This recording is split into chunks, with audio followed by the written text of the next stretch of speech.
Kalau yang dibilang ini Qurani apa? Jadi Tuhan yang orang Kristen sembah itu iblis itu. Bukan, bukan. Dia tidak bilang Tuhannya orang Kristen Bukan, maksudnya iblis. bukan dia ngomong itu apa namanya dari pendapat Qurani itu benar nggak? Kristen menyembah iblis. Jadi ya, jadi kan Yang Yesaya itu loh, yang Yesaya 4, Lucifer, Bu. ya Lucifer. Yesaya 14 dari 12 sampai 14. Iya, sebenarnya itu yang dimaksud bukan Yesus juga. Ya, Jadi Yesus palsu maksudnya ya. Yang apa? kalau yang, nah penerjemahnya beda-beda Pak. Kalau KJV menerjemahkan dengan Lucifer. Nah, nanti ada versi lain menerjemahkan bukan dengan Lucifer. yang Jadi itu tergantung dari penerjemahnya gitu loh. kalau di Alkitab kita kan di apa dibilang apa sebelum Yesus naik itu kan dikatakan kita maksudnya Yesus bernubuat dan memperingati gitu kan. Jadi akan nggak lama lagi gitu kan maksudnya akan ada yang mengaku-ngaku Nabi palsu, mengaku Yesus aku Mesias, Mesias, ya, gitu. ya, Gitu pakai nama saya gitu. Pak. ya. Jadi kan berarti kan ada Yesus palsu kan gitu Nah berarti. bukan, itu sebenarnya kalau menurut penafsiran atau menurut argumen-argumen dari apologetik, itu dimaksudkan sebenarnya hati-hati dengan orang yang membawa-bawa namaku.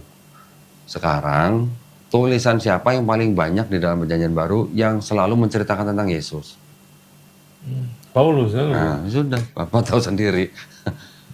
Ya, Paulus yang tadinya mengaku melihat cahaya mendengar suara, bahwa dia bilang itu adalah suara Yesus, tetapi setelah dia mengaku bertobat, tiba-tiba dia menjadi orang yang menceritakan tentang Yesus. Gitu, Pak. Tapi kan memang Paulus kan bilang Yesus karena kan yang mengaku akulah Yesus yang kau aniaya kan ada suara itu kan ya. Iya, ada suara itu. Padahal kan Yesus bilang kan kalau ada yang mengaku-ngaku itu di padang gurun atau di bilik gitu kan, itu jangan percaya kan. Tapi begini Pak, itu kisah para Rasul 9 dengan kisah para Rasul 22 itu ceritanya cukup bertolak belakang. Ada pendeta yang bilang bahwa kenapa cerita itu berbeda, itu karena Paulus bercerita di depan audiens yang berbeda, gitu katanya. Ketika di kisah para Rasul 22, audiensnya adalah raja. Ketika di kisah para Rasul 9, audiensnya sahabat-sahabat Yesus, gitu katanya. Ceritanya memang berbeda Pak, dan itu memang seperti kontradiksi gitu. Tapi kan ya jadi kontradiksi, namanya kebenaran kan mau di depan siapa aja kan harusnya tetap sama ya. Betul. Jadi pandangan ahli-ahli Perjanjian Baru sendiri, baik itu yang Kristen ya Pak ya, saya berani mengatakan yang Kristen karena pandangan ahli-ahli Perjanjian Baru ini kan tidak semuanya Kristen yang benar-benar devoted Pak. Tapi memang mereka sudah terpengaruh juga oleh sekulerisme.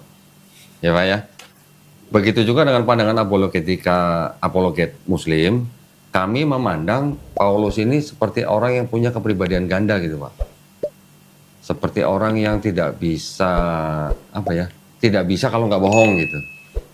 Tapi kebohongan dia dengan alasannya Paulus, kebohongannya dia itu ya untuk menarik audiens gitu, atau menarik jemaat. Ya makanya kan ada yang dia bilang katanya mau cara bohong atau apa untuk memberitakan Injil Kristus. Betul, ada ayat begitu. Jadi kan Paulus mengatakan, kepada orang Yahudi, aku mengaku sebagai orang Yahudi. Ya. Kebuat orang Yahudi, tetap kalian harus hidup di bawah hukum Taurat. Tapi kepada orang Gentile, satu goyim yang bukan Yahudi, ya aku akan menarik mereka dengan apa? Bahwa mereka tidak perlu hidup di bawah hukum Taurat.